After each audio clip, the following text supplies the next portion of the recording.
Om Namo Bhagavate Vasudevaya.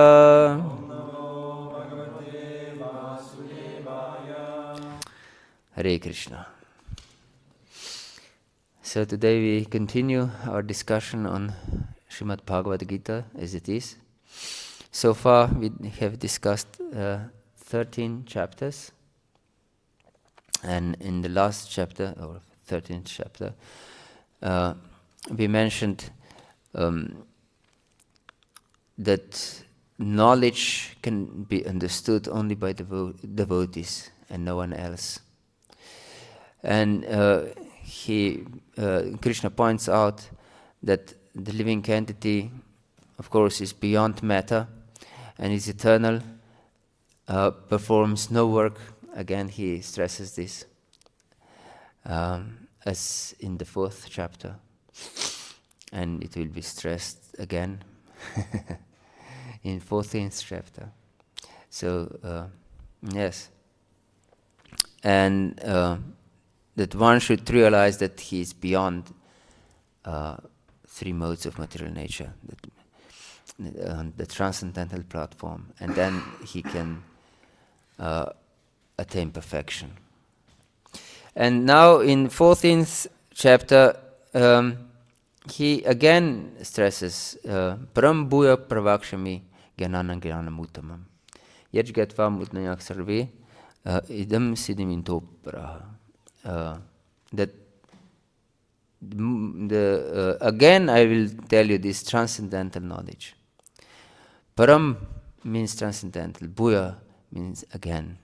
Again I will tell you this transcendental knowledge. Param Bhuya Pravakshami Gyananam Gyanam Uttamam. About this ultimate knowledge by which all the sages have attained perfection. Yes. Yes. And then he explains that from his spiritual existence, everything emanates. Living entities, material nature. And Prabhupada here translates this Brahma or Brahman as like primordial material nature. But we should know that this primordial material nature is nothing different than spirit. Brahma is spirit. And at the end of this very chapter, Krishna says, Brahmano hi pratishtaham. That I'm the basis of Brahman. I'm the basis of all spirit. So we should know that everything is emanating from spirit. Yes. All living entities are emanating from spirit. So we have spiritual qualities. And nature, material nature is also one of the energies of the Lord. And is also eternal. And then in the next verse he explains that he is the father, seed-giving father of every living entities. And then in this chapter, Krishna focuses on 3 modes of material nature very much. And he explains the differences between or amongst these different modes. And very important to understand is that we can be bound also by the mode of goodness. Yes. And he says that by the mode of goodness one becomes bound to knowledge and happiness. Yes.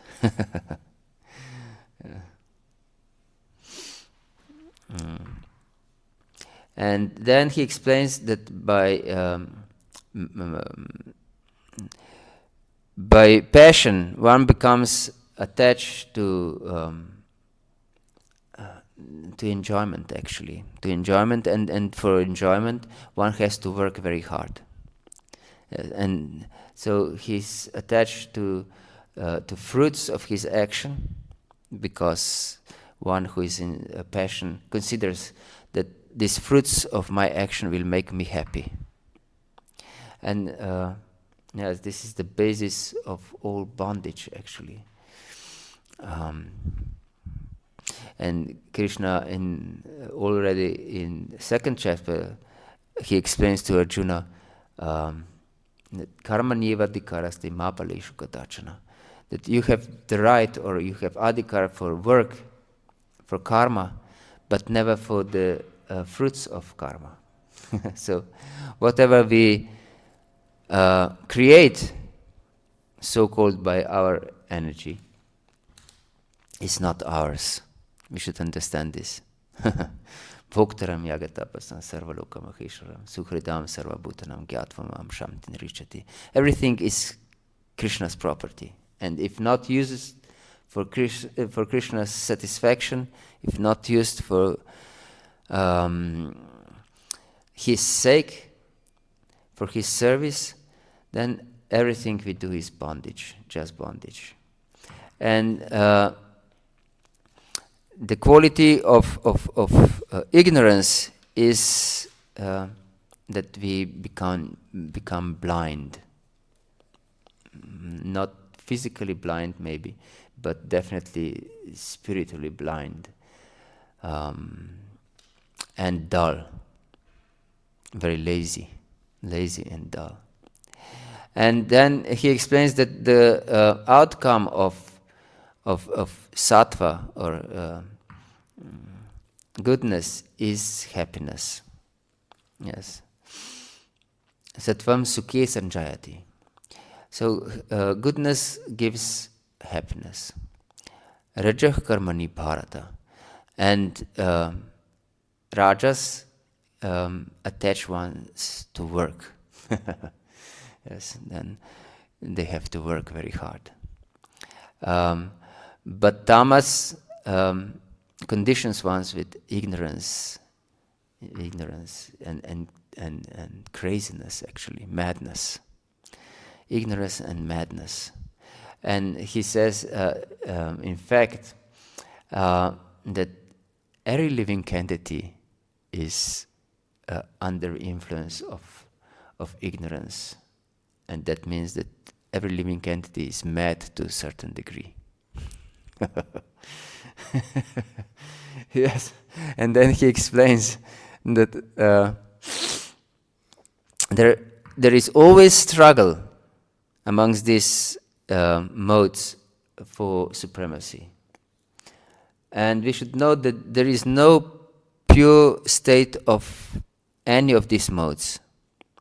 There is no pure ignorance, no pure passion, and no pure goodness in material world. Everything is mixed, always. And this different mixture that one has is unique. Unique mixture of these modes.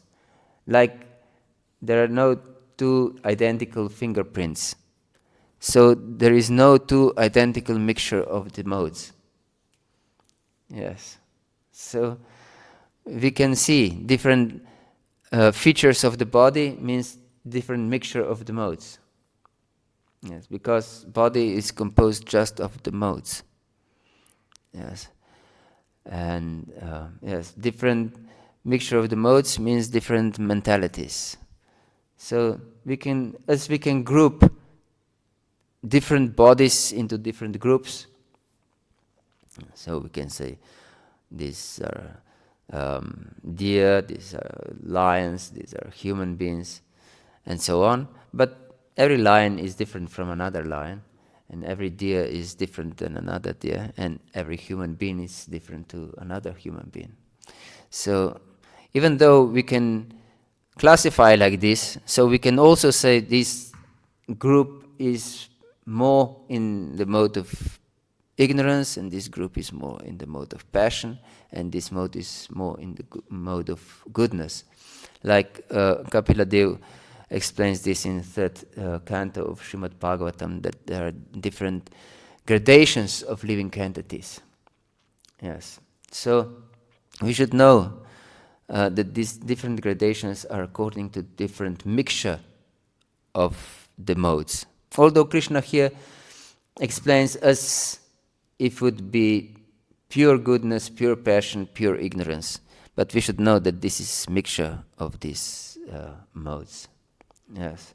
And he explains when knowledge illuminates all the bodily doors, as he explains, vratani, or dvarani, sarvadvarishu dihismin prakasha upachayati, jnanam yadata vidyat vividam sattvam yutata. And what does it mean that knowledge illuminates all the doors of the body, all the entrances to the body? What do you think? We can see things and hear and perceive things in a proper way, like as they are. Something like Yes, yes, and we control them in not in the way that we become slaves of the senses, but that we engage them according to dharma. This is actually to be enlightened by knowledge, yes, because they are engaged according to dharma, and we know that Krishna is the origin of dharma. Dharmam tu sakshat bhagavat pranitam nave vidurishyo napitavaha nasita mukya saramanusya kutono vidyadara charanadai. In the 6th canto of Srimad Bhagavatam, it is explained that only Krishna is one who establishes dharma, and no one else knows what is dharma. Yes, of course, if we follow Krishna and Mahajans who know what is dharma because they are devotees, then we can also know what is dharma. So if we engage our senses, or these bodily doors, as Krishna says, according to dharma, then they are enlightened by mode of goodness. And the consequence of passion is greed, and lust, of course, in greed. So we should know if we feel any tinge of greed and lust in our heart, this is the consequence of passion. Yes. And ignorance, madness, again, Krishna explains that this is mode of tamagun. And then he explains that if one dies in the mode of goodness, he goes to higher planets. And if one dies in the mode of passion, he stays in the middle planets, or in the human existence, in the mode of passion. Passion means human beings are predominantly under the mode of passion. Yes, we should know this. Because if human being is not regulated by some dharma, then he's much more irregular than animals. Yes, because animals live according to their natural instincts, and they don't engage in irregular way to sense gratification. But human being is very much greedy for sense enjoyment. Yes. So human beings, if they are not regulated by dharma, they are just victims of passion. And then he explains that the outcome of sattva is knowledge.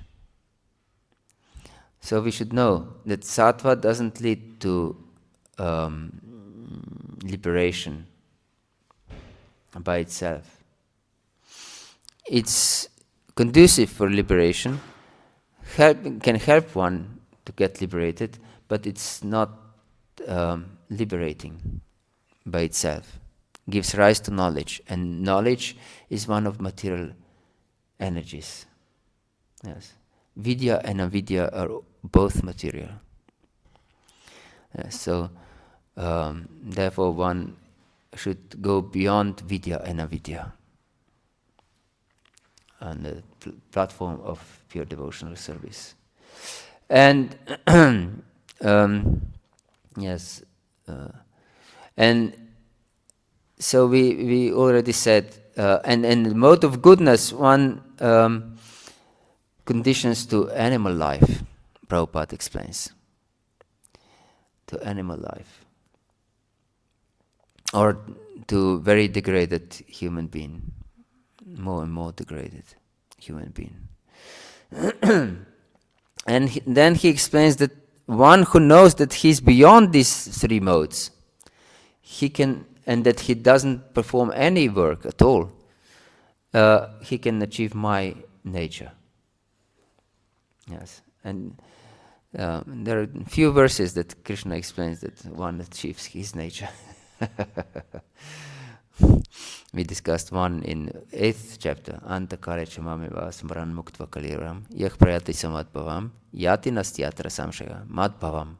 He will attain my nature. And here again he explains, Nanyang gurnebhyah kartaram yata drashtanupashati gurnebhyah chaparam viti madbhavam sudigachati. Attain to my nature, madbhavam. Yes. And so then he lists different, then Arjuna asks question how to rise to the mode of, rise above the mode of this, about the modes of material nature. And Krishna explains different qualities that one has to attain if that there are symptoms that we have transcended material nature. And this is, of course, jnana. This is different nature. Prakashan cha pravritin cha mohameva cha pandava nadveshti sampravritani nanivritani kankshati, and so on.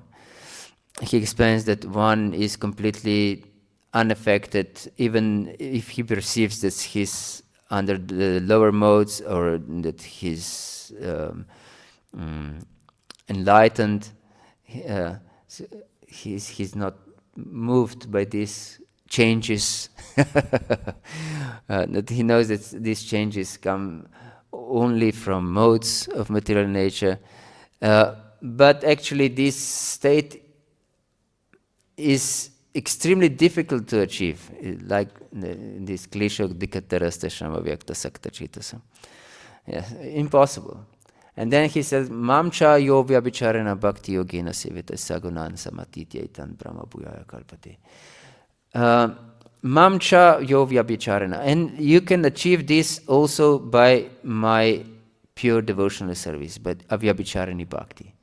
But actually, Acharyas explain that this cha, which usually means and I also have translated like this, and with bhakti you can also transcend. But actually, Acharyas explained that this cha in this verse means eva, means certainly. Only by devotional service you can go beyond these modes of material nature, and no other way. Why? One would ask, why you have changed the ordinary meaning? Because cha, according to dictionaries, can also mean eva. But ordinary meaning of cha is and. Why have you changed this in this verse? Because Krishna, before this, he said eva. Devi hyesha gunamayi mama maya duratya mam eva ye prapadyanti maya metantarantite. That only by devotional service you can go beyond this maya. So, and here he explains again that only by devotional service, mamcha yovya vicharana bhakti yogina sivati, sagunan samatityetan. You can transcend this influence of these modes. And Brahma Bhuyaya Kalpati, and attain Brahma. And one can say that then you attain impersonal liberation. But Brahma, we should know again that this Brahma means spiritual existence. Yes. So only by bhakti we can attain spiritual existence, and by no other means. Yes. And then he explains that Brahma is under his, actually, he is the basis of Brahma, of Brahman. Or, again, spiritual existence. Brahman doesn't mean necessarily just this impersonal spiritual effulgence of Krishna, but also spiritual existence. Yes. And thus concludes the 14th chapter. And then in 15th chapter, first he explains that this world is like a reflection of spiritual existence. And he compares it to a banyan tree, actually to Ashvata. And Ashvata is translated also as, I don't know exactly the English, if there is a special English term for it.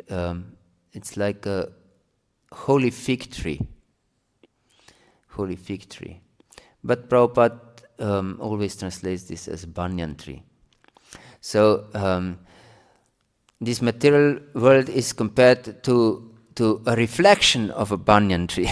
Actually, in first verse he explains that it's like a reflection, with roots upwards and branches downwards. Yes.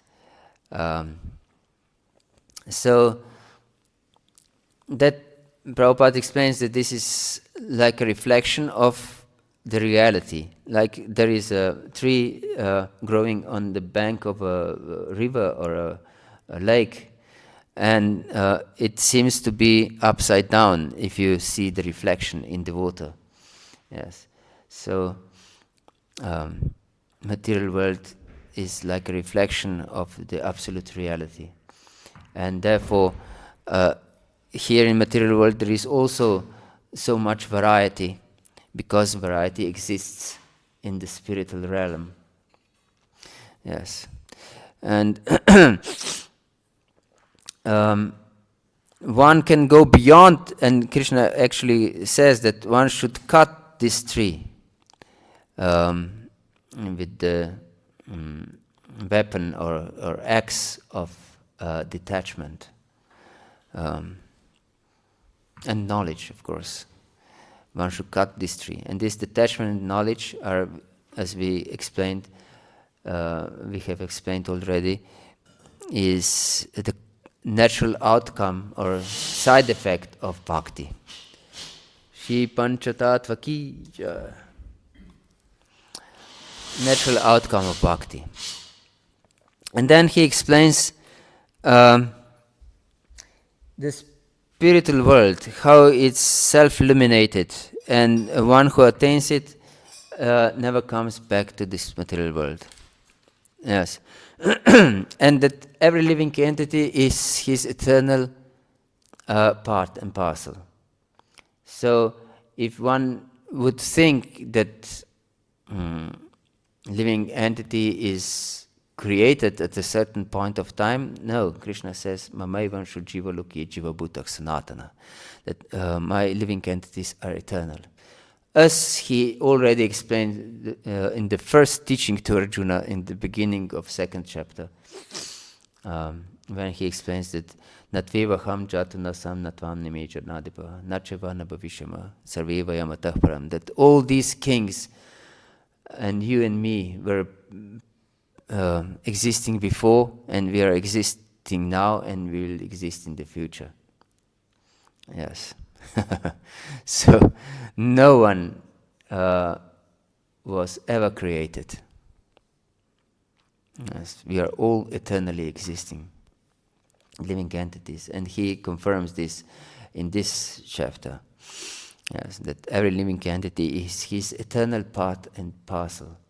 Yes, also of spiritual energy, but amsha.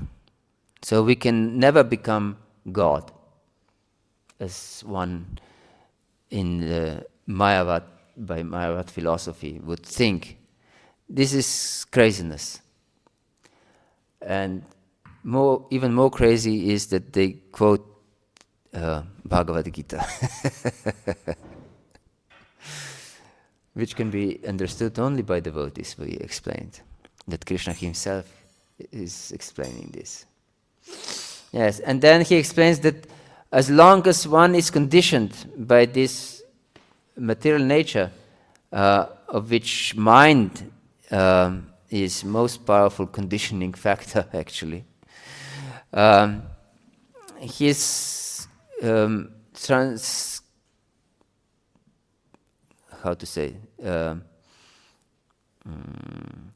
he goes from one body to another like a fragrance, yes, in very subtle way. He compares it to fragrance of a flower that travels the air. Yes. And then he explains that according to one's consciousness, one gets a particular type of body and particular type of senses that are grouped around the consciousness, actually. We have already said in 8th chapter that according to one's consciousness, we just have our existence according to our consciousness. So we can have whatever consciousness we choose. We can choose our consciousness. Yes, especially if we have knowledge. If we don't have knowledge, we can't choose anything because we are just the plaything in the hands of the modes of material nature. And Krishna explains this also in this chapter. He says that only the trained transcendentalist can see what is going on. But those who are not trained in spiritual understanding, even if they try, they cannot understand anything. Yatanto yoginas chenam parsyanti atmana avasitam. Yatanto pyakritatmano nanam parsyanta chetasa. Cannot see, even if they try. Yes. So here is also revealed how important this Guru Parampara is. Because if one is not trained by proper Guru Parampara, he cannot see anything. This is Krishna's own statement. Yes. So one can try to be his own philosopher, but Krishna says it's craziness. You cannot understand anything by being your own philosopher. And then he explains that he is the essence of everything. From him comes the splendor of the sun and fire, and he enters the orbit of every planet and keeps it in the proper orbit. And he is the moon who gives juice to the plants, and these plants can feed the animals and human beings. And he is also the digestive fire in the stomach, so no one can survive without him. Yes. Who has digestive fire under his control? No one.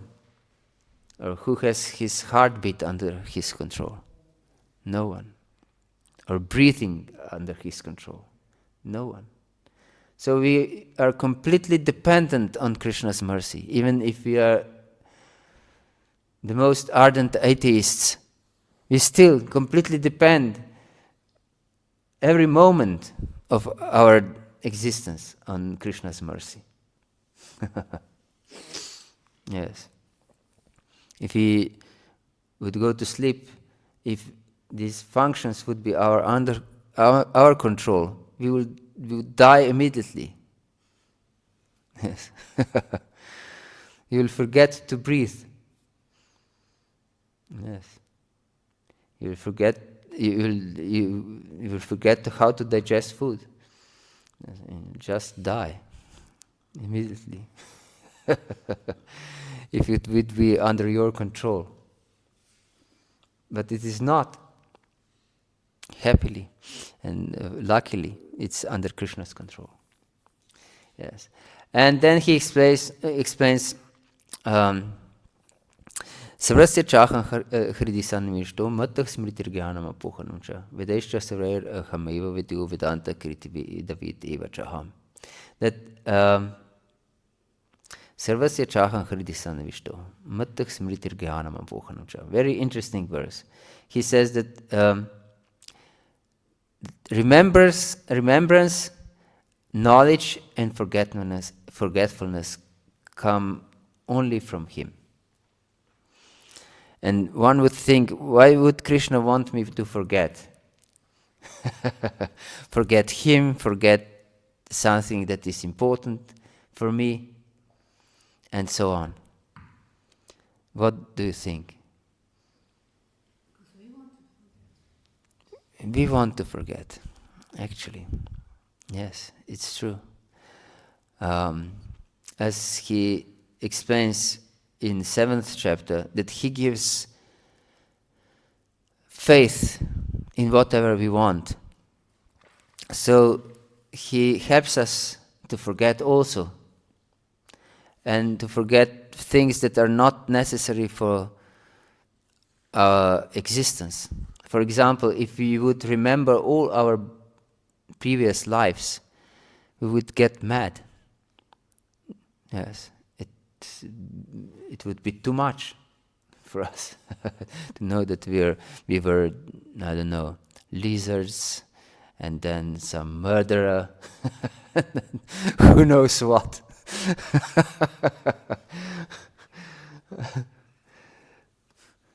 Too much if we would remember everything. So Krishna helps us to forget. Yes. You wanted to ask something? No, I was just thinking he also helps us to forget so that we can receive our karma. Because we, for example, we walk out in the street and we forget to look, and then the car comes and smashes us because it was our karma that we could. Yes, also, yes. That we can receive our karma. Yes. But then, is he also in charge of us forgetting him? Yes. Then He gives faith, it says in 7th chapter, as I said. So, if one wants to turn away from God, he helps him to forget him. Then we don't bother anymore with this God. Is there God or is not? If I don't obey his order, I will go to hell.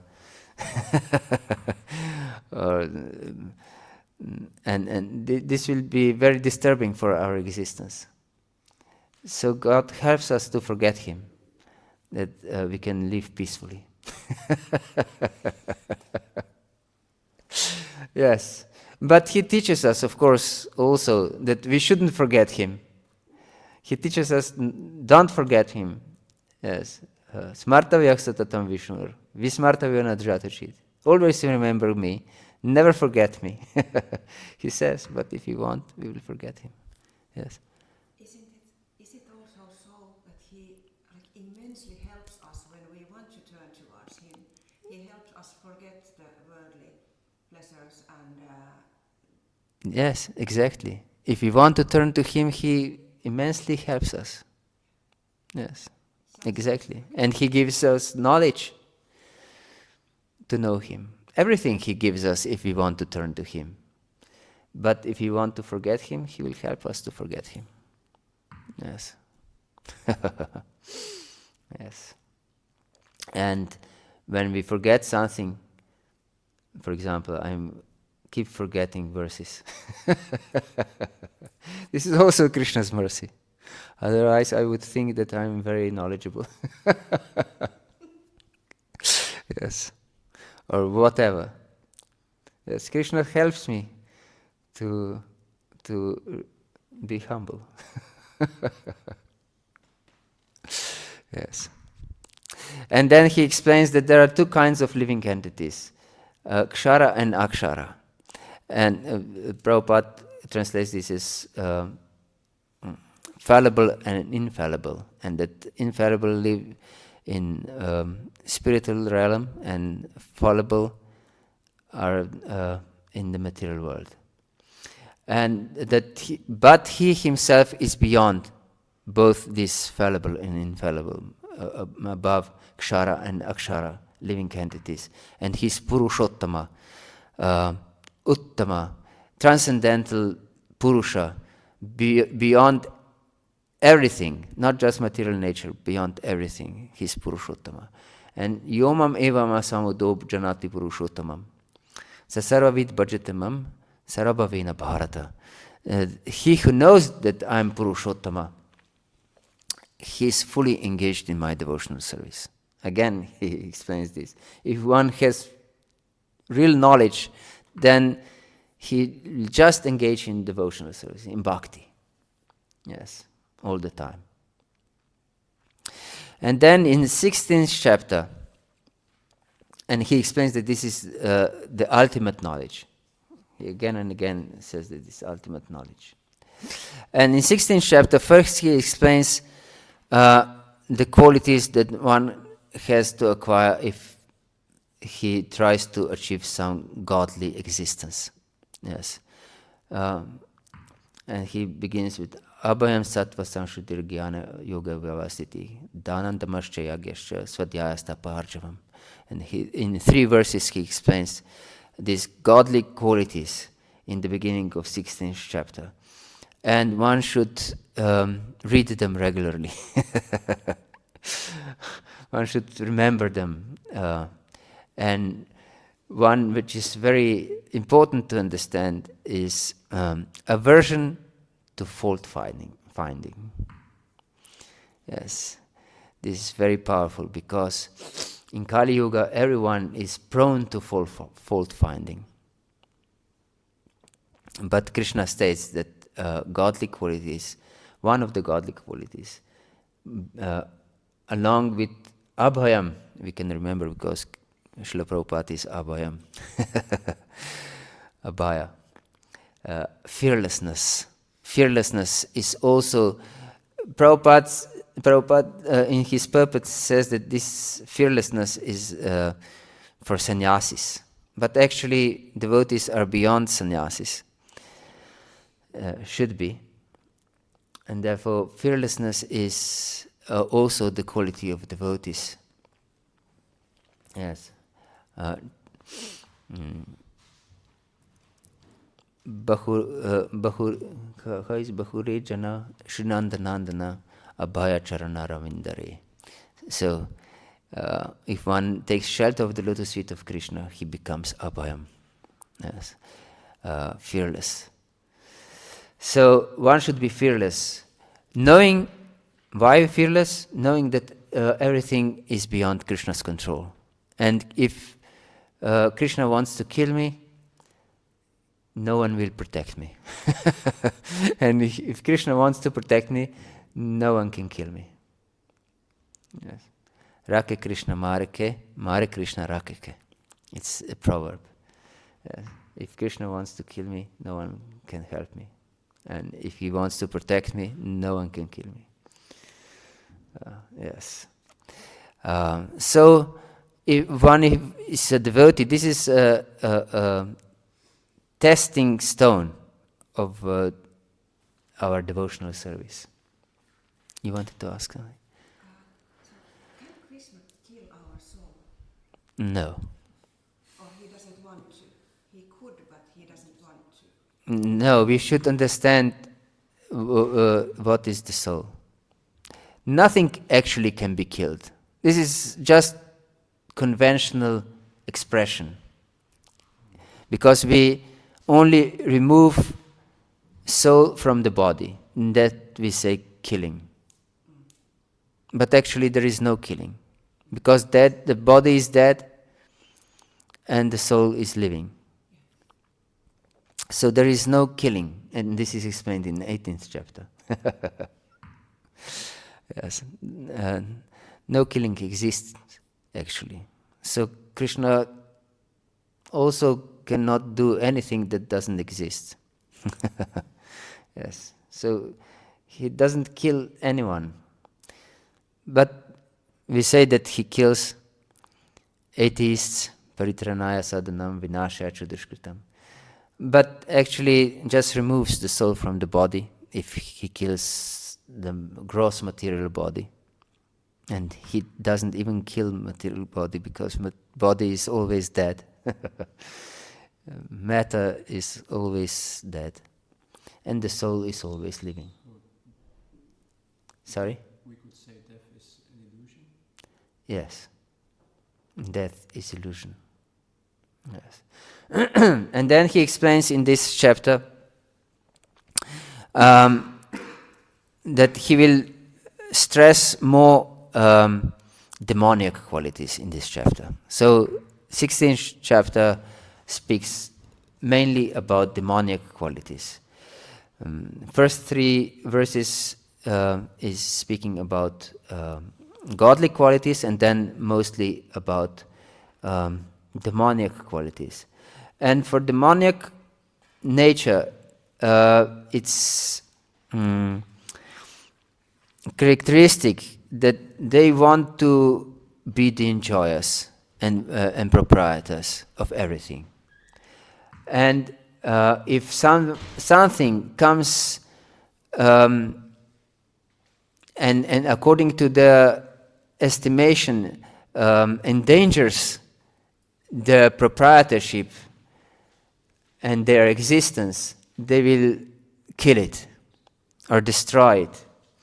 And actually, Krishna says that the demons strive to destruction of the world. And we can see in modern times, demons strive very hard to destroy the whole world. Yes. They want to give certain food to cows to destroy them, actually. And they openly are speaking about the depopulation of the world. Have you heard about this? Yes. And what depopulation means? That you have to kill half of population or even more, according to their estimation that would be possible to live on Earth, which is craziness. And Prabhupada says that Earth can easily maintain 10 times more people than existing in the Earth. Yes, and even more, easily. But these demons want to kill everyone, and they strive for this purpose. Yes, with vaccination, different vaccination, and other things. Yes, and this is not just conspiracy theory. This is proven facts, in fact.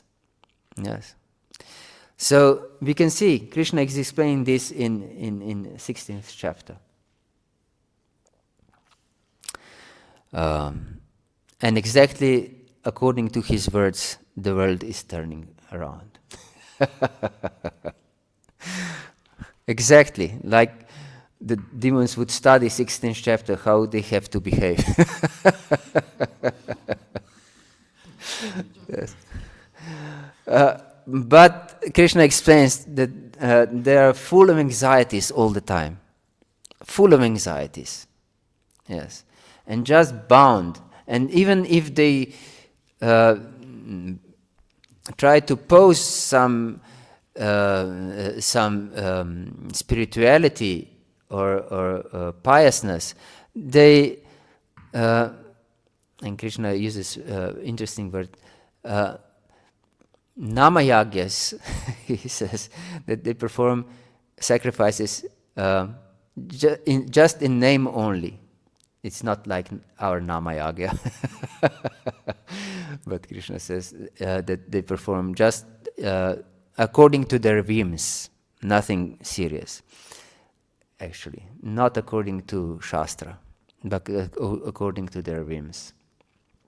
And they are influenced by false ego, and so on.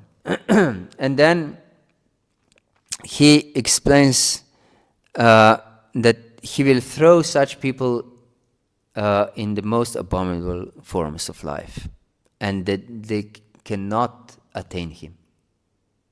Never. Never. Tanaham dvishatah kruran samsarashu naradamam kshipamar ajasru ashubam asurishviva yonishu. They will take birth in asurishviva yonishu, in living entities which is asura, demoniac. Asurim yonim apana muda janmani. They will be born in asuric families again and again and again. Mam aprapeva kauntaya, and they will not attain me. Mama aprapeva kauntaya. Yes. Panchatattva is coming to deliver the most fallen. Yes, the most fallen. But there is a curse also from Advaita-acharya and from Krishna Chaitanya also, Lord Chaitanya also. When Advaita-acharya asked Lord Chaitanya not to give bhakti to anyone who is proud of his knowledge and other things. So those who are proud of anything, they will not get bhakti. And in this chapter, it is explained in 16th chapter that demons are extremely proud. So, mam aprapeva kanta, tato yanti adamam gatim, and therefore they will go down and down. Yes. Usually we think that everyone will achieve Krishna sooner or later.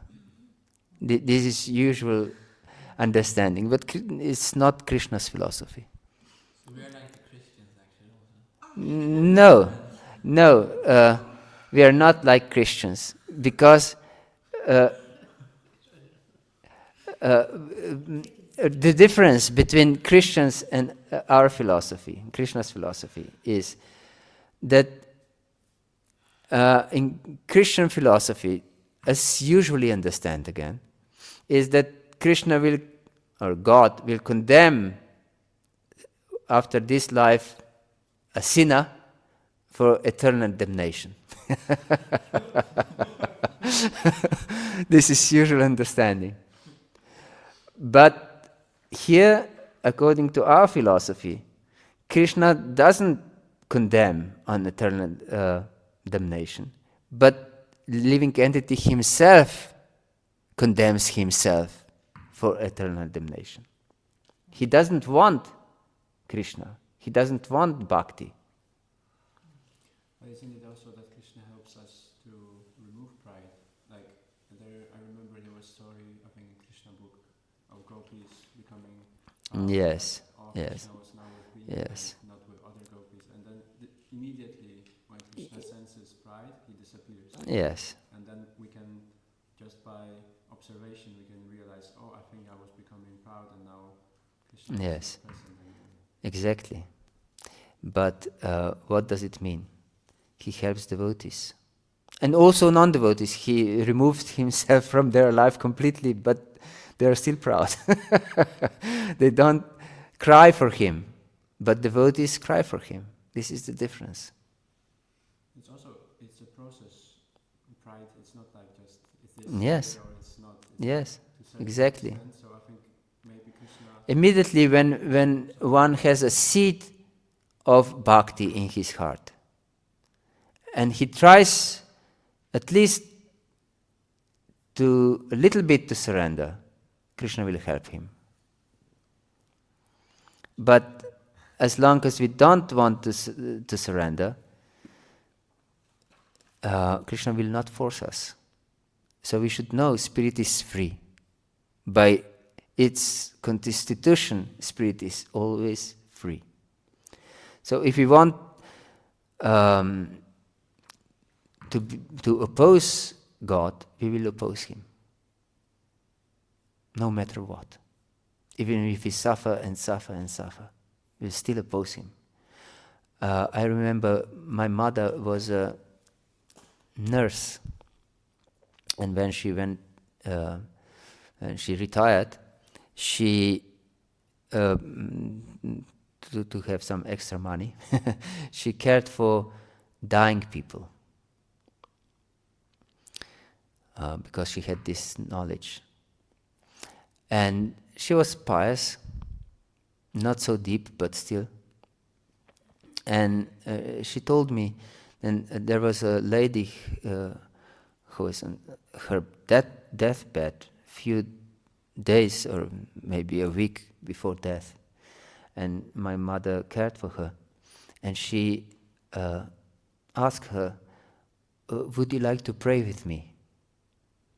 And she said, "No, I will never pray." She was on her deathbed, but she didn't want to turn to God. You wanted to ask something before? There's a statement from Bhaktivinoda Thakur at least that ultimately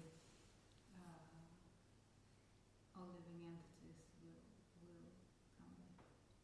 Would you say that's preaching strategy? Because there's also Depends on the context. There is this prayer of Vasudeva to Krishna that he would be ready to go to hell for the rest of eternity, just for everyone to get liberated.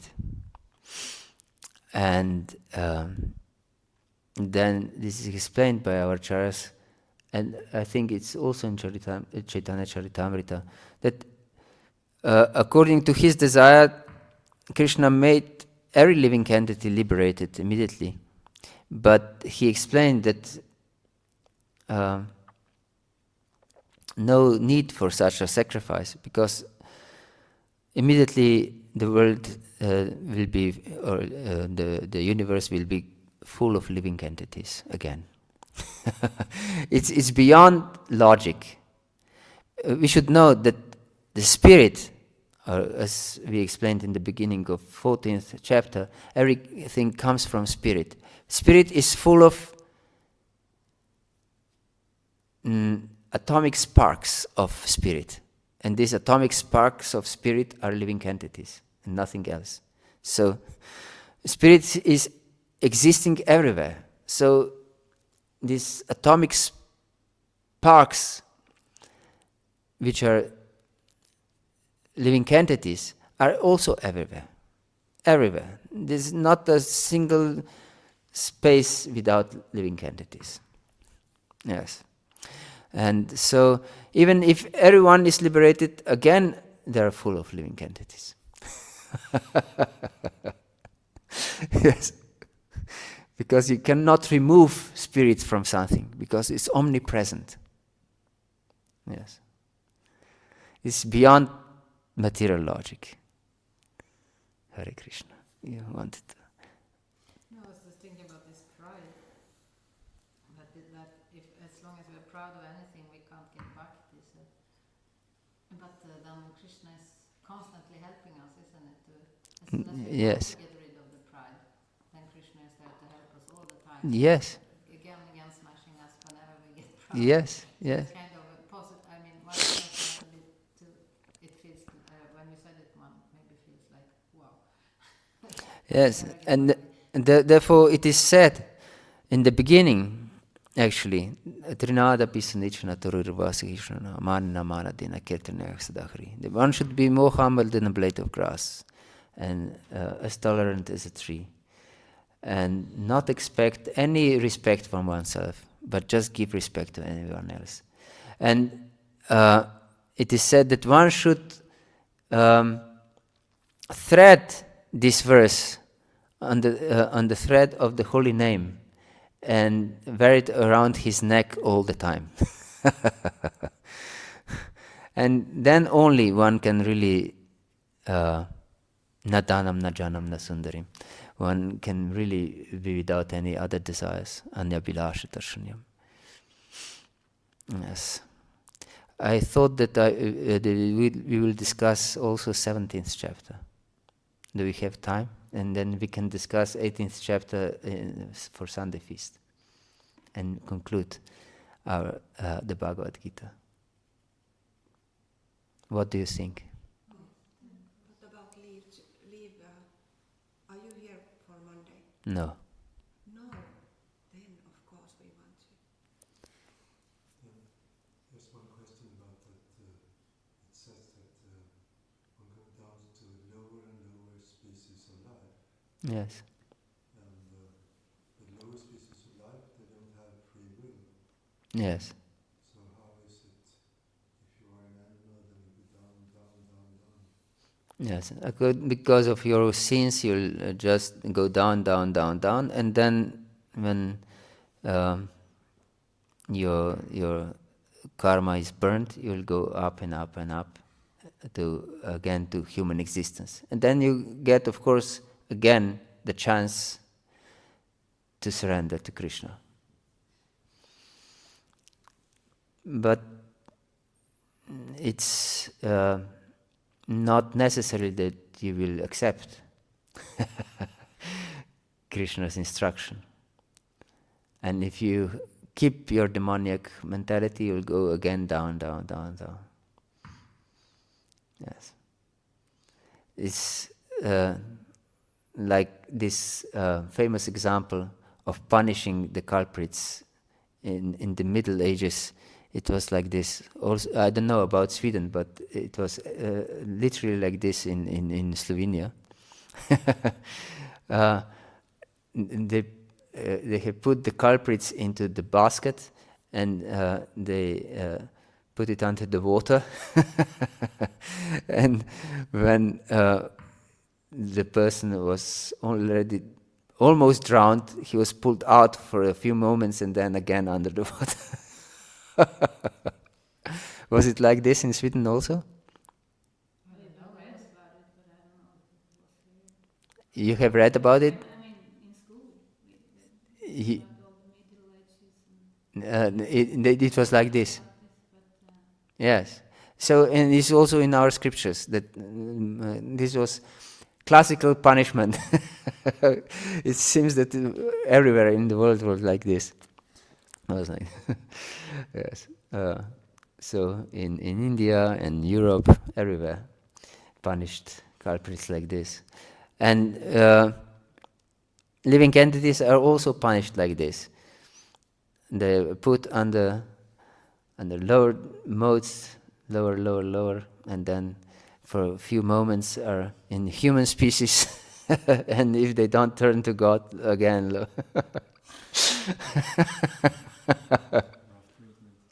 Hare Krishna. Yes. So, and then he explains something very important in the 16th chapter. He says that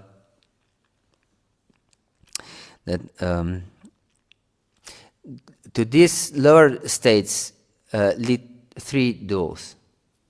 And this kama, krodha, and lobha. Lust, anger, and greed. Yes. And then he explains, Shastra vidim utsrija vartate kamakarata nasa siddhim avapnati sukham na param gatim. That if one doesn't follow Shastra, and the last verse of 16th chapter, he says that everyone should follow Shastra. But if one doesn't, as in this verse just before the last one, if he doesn't, he says, Yashastra vidim utsrija, that rejects Shastra, vartate kama karata, and he acts according to his whims, according to his desires. Nasa siddhim avapnoti. He will not attain siddhi, perfection. Yes. And one may think, okay, I will not attain siddhi, but I'll be at least happy in this life. Nasukam, says Krishna. He will not be happy. Okay, I will not attain siddhi, perfection, and I will not be happy. But at least at the end, I will go back home, back to Godhead. Na param gatim, says Krishna. Na param gatim. No going back home, back to Godhead. Tasmat, and therefore, shastram pramanamti. Therefore, you should follow Shastra. Yes, we should know that we should follow Shastra. And then Arjuna asked, what about those who don't follow Shastra and they act according to their understanding? And then Krishna, in this 17th chapter, and Krishna explains that there are three types of faith. In Sattviki, Rajasi, Tamasi, Cheva. And that every living entity is full of faith. One faith or another faith. Yes. And those who are in the mode of goodness, they worship, we should know, according to our modes, we worship the same type of deities for us. So if we are in the mode of goodness, we'll worship deities which are in the mode of goodness. If we are in the mode of passion, we'll worship those who are in the mode of passion. And if we are in the mode of ignorance, we'll worship those who are in the mode of ignorance. Yes, it's natural. And this is explained like this. And so we should be transcendental and worship those who are transcendental. Yes. That means the Lord and his pure devotees. Yeah. These are transcendental. So we should worship transcendental personalities. So, yajante satvika devan, yaksha rakshamsi rajasaha, pritam bhutam ganamshaye, yajante tamasajana. So those who are in mode of goodness, they will worship demigods, modes of, or different gods, and those in mode of passion will worship demons, yakshas and rakshasas. And we can see in this modern world, there are just yakshas and rakshasas. And they are glorified by those who are of the same qualities. And those who are in mode of ignorance, they worship ghosts and spirits and most abominable creatures. And then he explains that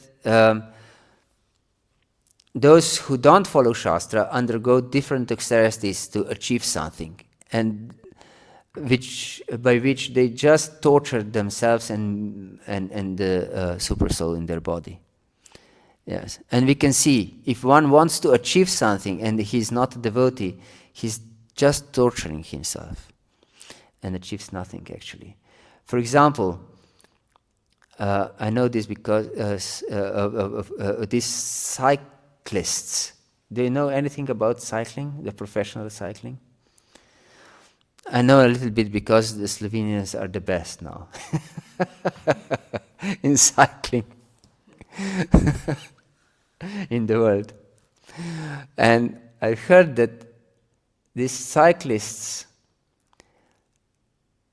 they actually don't eat any normal food. They just sustain on some these extremely condensed sport drinks. They ingest only sugar actually. That they can and these different supplements that they don't die.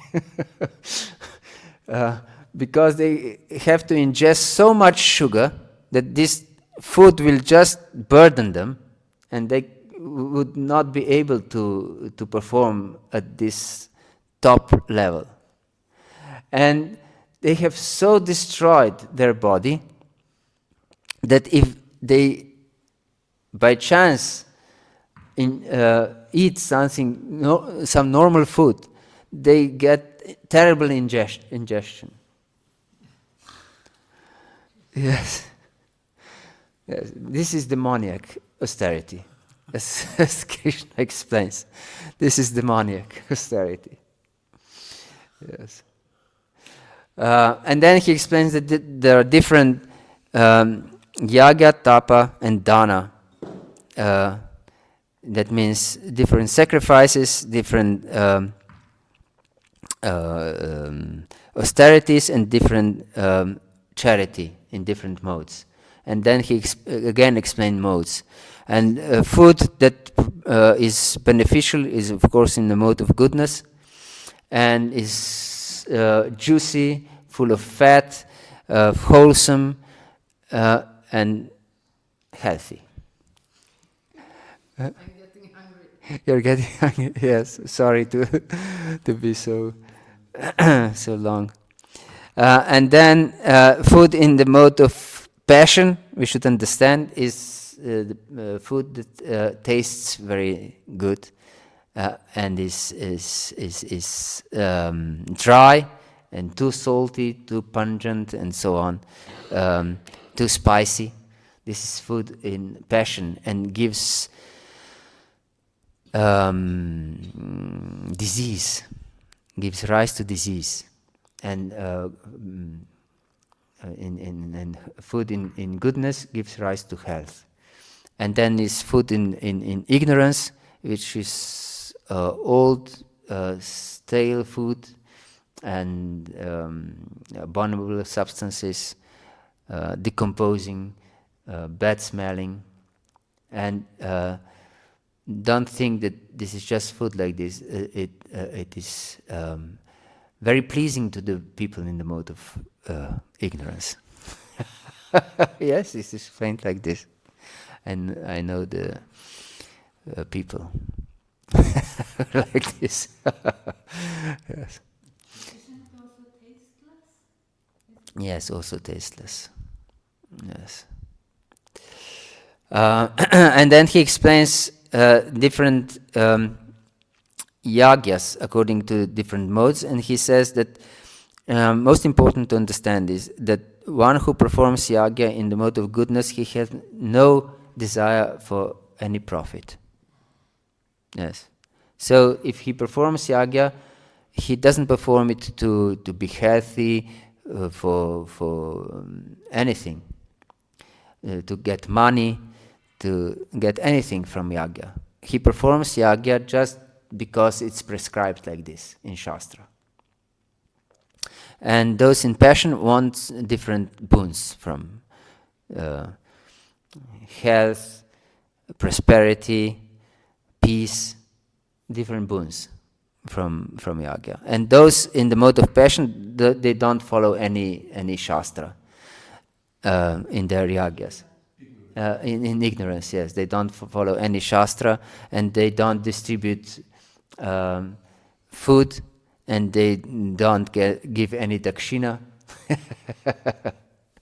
Yes, this is sacrifice in the mode of ignorance. And then he explains that there are three types of austerities. Austerities of the body, of speech, and of mind. Yes.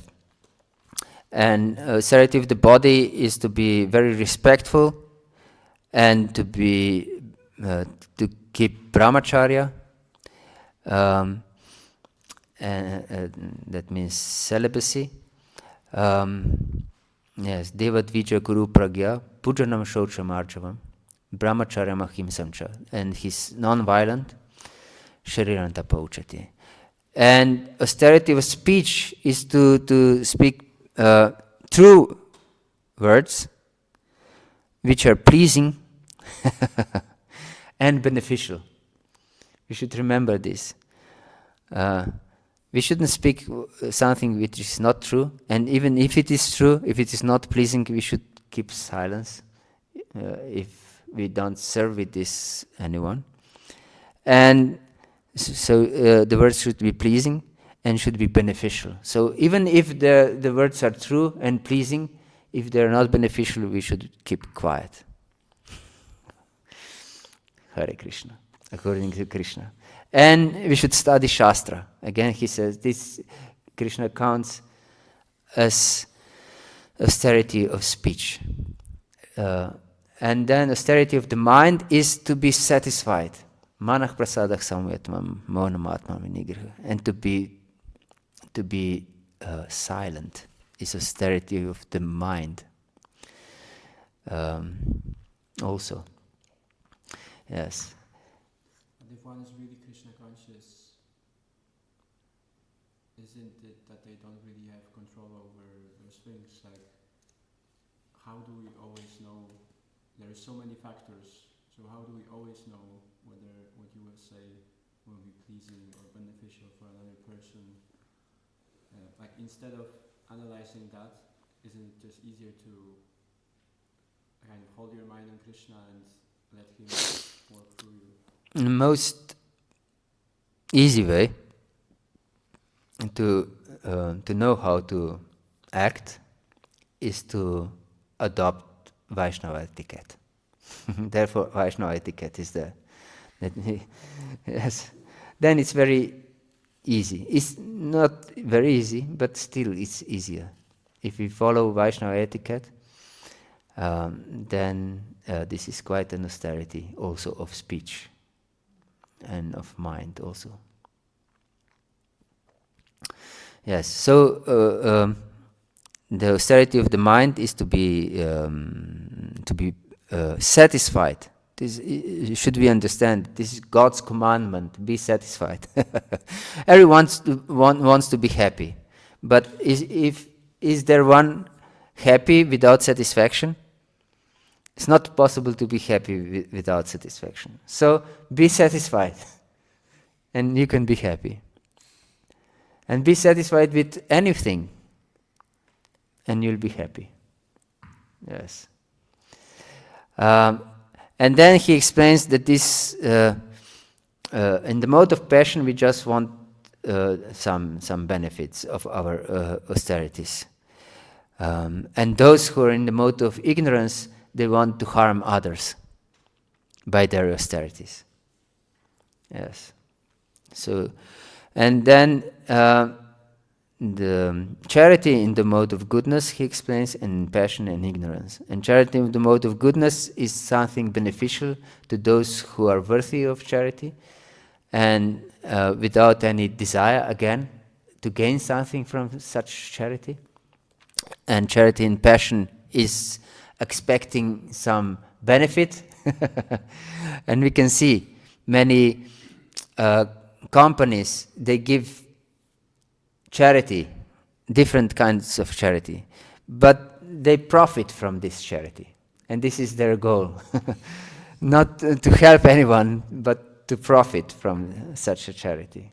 Yes, this is in the mode of passion.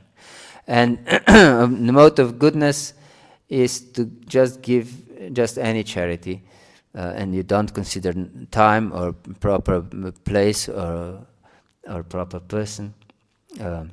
Yes, and it's not beneficial for one who you give charity. For example, if you give a drunkard an alcohol in charity.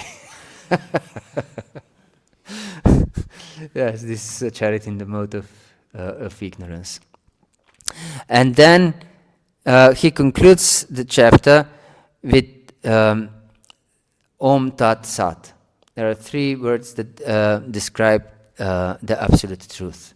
And all sacrifices and charity and austerities, because he discussed in this chapter sacrifices, austerity, and charity. And all sacrifices, austerity, and charity depend on if we have proper consciousness that everything is done for the Supreme. And this is Om Tat Sat. Om is Krishna, and Tat is Krishna, and Sat is also Krishna. Yes. Sat means existing, and Krishna is existing one. And Tat means that, and that is only Krishna, because Krishna is Advaya Jnana, is one consciousness that exists. Nothing exists without Krishna, so that is Krishna.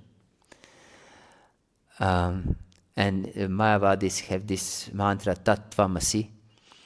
Tat means Krishna, or Brahman. But we should know that Tat is only Krishna. And Om is Mahavakya, as Prabhupada many times stresses, contains everything. It means A is composed of A, of A, U, and M. And this M has this Chandra Bindu on the top. And A, or A, the letter A, is Krishna, as Krishna himself explains. Aksharanam akarasmi in 10th chapter of Bhagavad-gītā.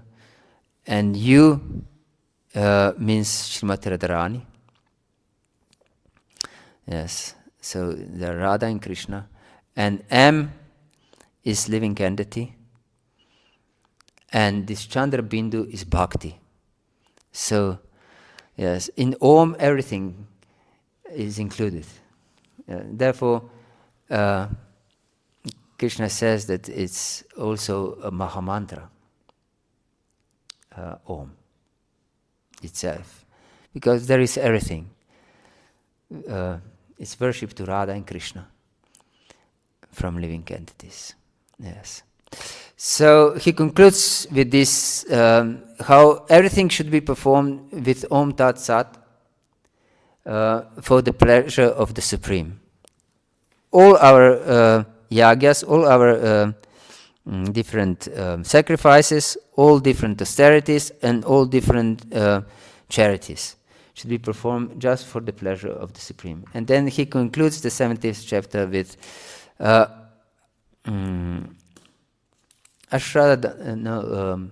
Ashradaya hutam datam tapats tatam kritam chayat asati tuchati prata nachatat prityay noiha. And this is very important verse to understand. And he says, one who performs this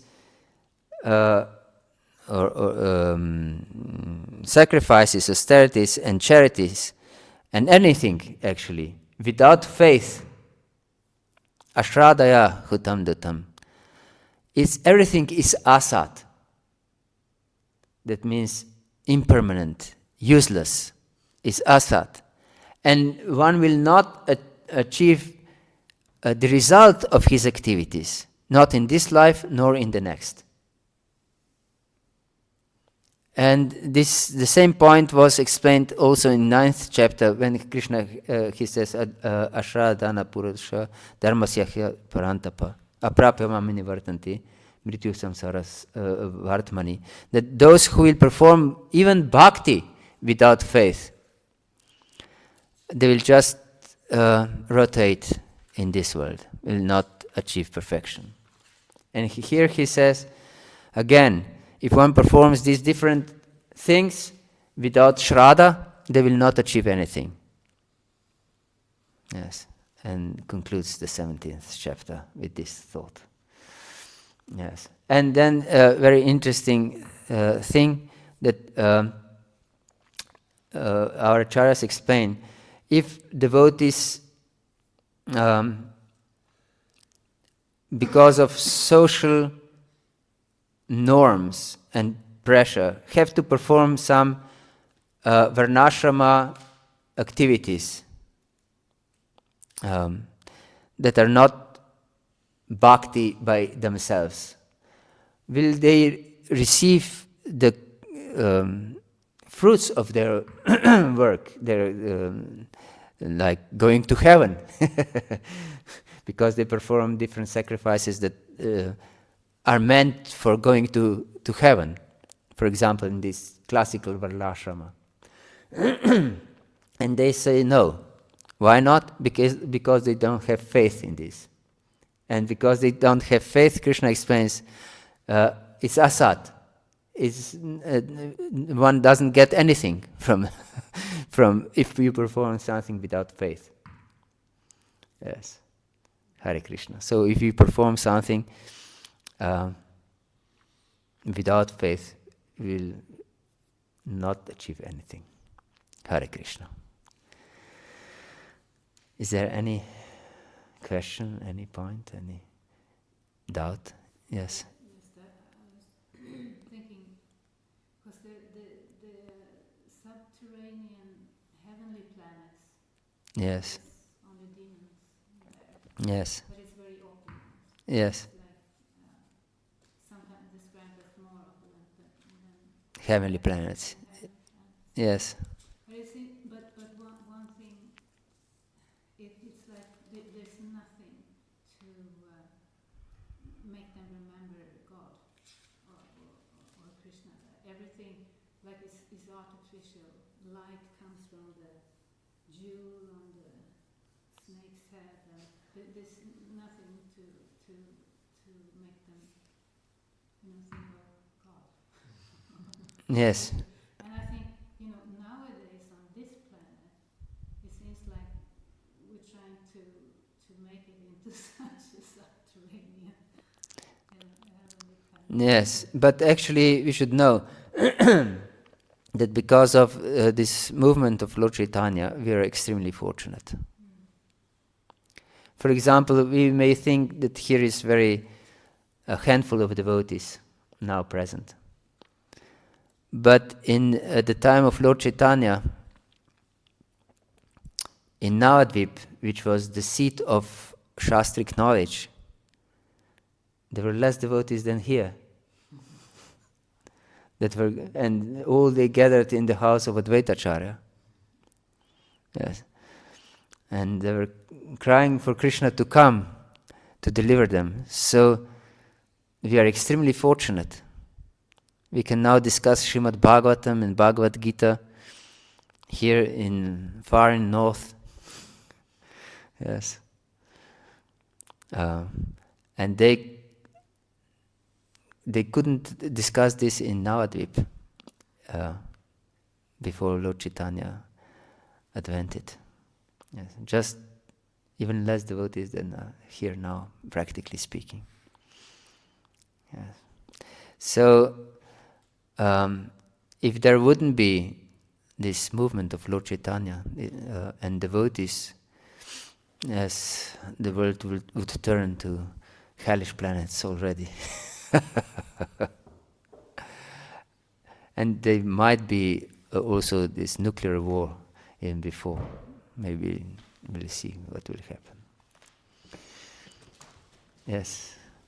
I thought it's interesting when we read about mode of goodness, how the prime or the central quality that's produced from it is knowledge, or knowledge produced mode of goodness also, I guess, vice versa. Because usually our conception of someone in the mode of goodness might be someone who's very slow and peaceful and like speaks softly, but actually the most prominent quality of someone in the mode of goodness is knowledge. And happiness. And happiness, yeah. And also peace. Yeah. But wasn't there a verse that says that knowledge is the... Yes, Sattvat sanjayate jnanam.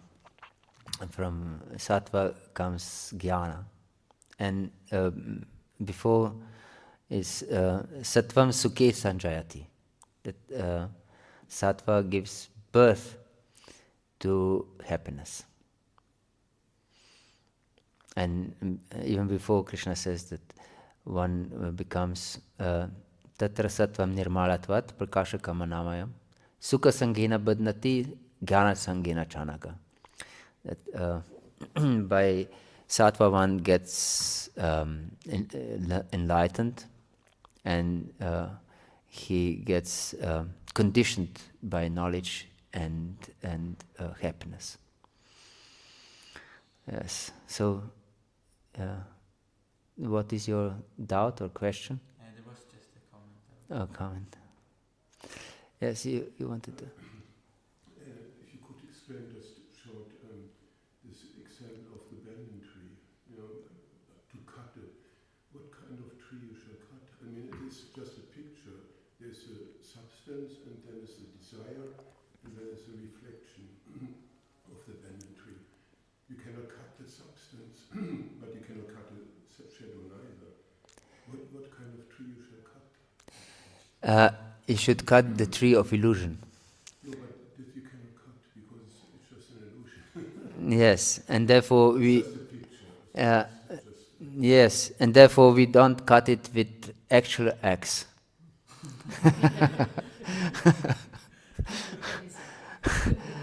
We don't cut it with an actual axe. We cut it with the axe of unattachment, of detachment. Yes. So the reflection will still be there, but will be detached from it. So we'll cut our attachment to it. This is to cut down. Yes. You said vidya and avidya are both material. But that means material knowledge then, or because transcendental knowledge is above.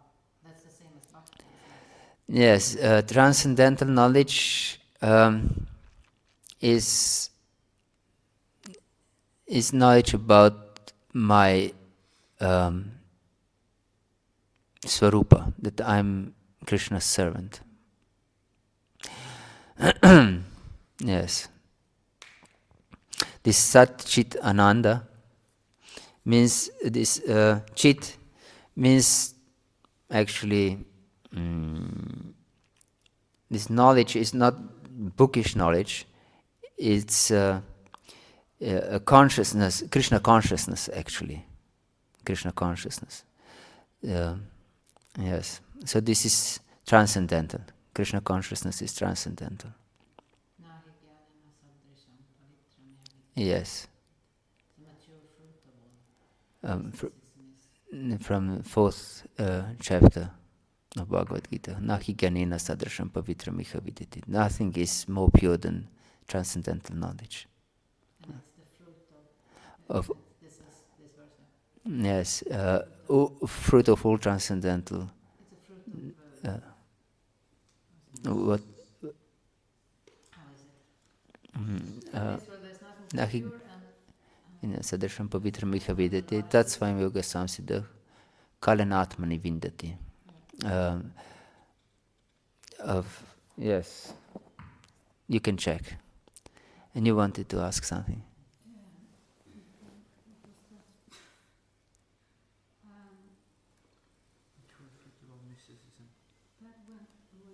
The fruit of all mysticism. Mysticism. Yes. and one more. Like if you're Krishna conscious, full of love for Krishna, you don't care so much about knowledge, isn't it? Because you're satisfied in your relationship with Krishna. Yes. We should differentiate jnana of this difference between body and soul, of matter and spirit. What we usually understand as impersonal knowledge, with bhakti jnana, which is non different than bhakti. So Krishna Katha is bhakti jnana, but without attachment to Krishna Katha, one will not achieve nothing, as it explains in Srimad Bhagavatam. Dharmah sanusritah pumsam vishvaksina katasya notpadayate adiradim shrama eva hi kevalam. If one doesn't, by performing his action, whatever dharma he performs, if one does not develop a desire for an attachment to Krishna Katha, shrama eva hi kevalam, everything is useless. Yes, and he confirms this with Eva hi kevalam. Eva means certainly, and he means certainly, and kevalam means only. It was like banging with the fist. Shrama, and Shrama means useless labor. Shrama eva hi kevalam. I was looking at it from the point of view of perfection. Yes. Not how to get to it. No, but this Krishna Katha is not the path. It's already is path and perfection at the same time. You understand? The path of bhakti is path of perfection. And this, we shouldn't be attached to knowledge per se, as one say, to just to have knowledge. But to engage in Krishna Katha is bhakti. Yes, it's Shravanam and it's Kirtanam. It's both. So we should know that therefore bhakti, its natural consequence is knowledge. Vasudeva Bhagavati bhakti-yoga prayojita janayateshu vairagyam jnanam chayata haitakam. Yes, it's knowledge and detachment. One devotee also doesn't strive for detachment. He strives for bhakti. And if he strives for bhakti, to be attached to Krishna, then detachment will follow. Yes. This Gyan Mishra Bhakti. Yes. Attachment to Gyan. And that's a kind of attachment. Jnana Mishra Bhakti means that we, our devotional service, our bhakti is mixed with this understanding, I'm not this body. Understand? And this, then I'm detached from everything because I'm not this body. And of course, this detachment from the body cannot be absolute. If there would be absolute detachment from the body, we would die immediately. We would just leave the body to be where it is and don't bother with the body. Understand? Because we are not the body, so why would we take care of it? Why would we breathe? Yes. And why would we eat? Yes. So, and this kind of knowledge is not conducive for bhakti, because bhakta has different kind of perception. He knows that Krishna put him in a certain position, in certain body, with the purpose to engage in devotional service with it. So devotees' focus is on service. And he gets knowledge by engaging in devotional service. And one of the items, very important, is Shravanam. First requirement is Shravanam in devotional service. And this is hearing. And hearing is knowledge acquiring process. But it's not the purpose to acquire knowledge, it's the purpose to engage in devotional service. The purpose is to know Krishna. Yes, to know Krishna and how to serve Him. And this is the perfect knowledge. Because I can detect in myself when falling under more of Gyan Mishra Bhakti, a kind of a desire to have control. Yes, yes, but we should know that this is not pure devotional service. It goes away.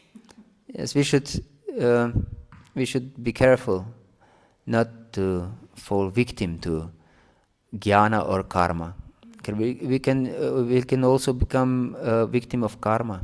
We may think that if I don't perform some social functions that are considered good in society, that I will act against Krishna's will. One example is, for example, funeral rites for deceased relatives. One may think, yes, if I will not go to funerals of my father and mother, I will commit sin. But Krishna said to one disciple who wanted to go to bury his father, he said, "Let the dead bury their dead." That doesn't mean that you shouldn't go to the funeral of your father, but it means that if you don't commit sin, or it's not against the principles of bhakti if you don't go. Understand? But if you think, then it is karma avrita. Then karma covers bhakti. Hare Krishna. Okay, thank you very much. Srila Prabhupada ki jai, Gaura Bhakta Vrinda ki jai, Srimad Bhagavad-gītā ki jai, Nitai Gaur Premanande, Hari Bol. Please accept my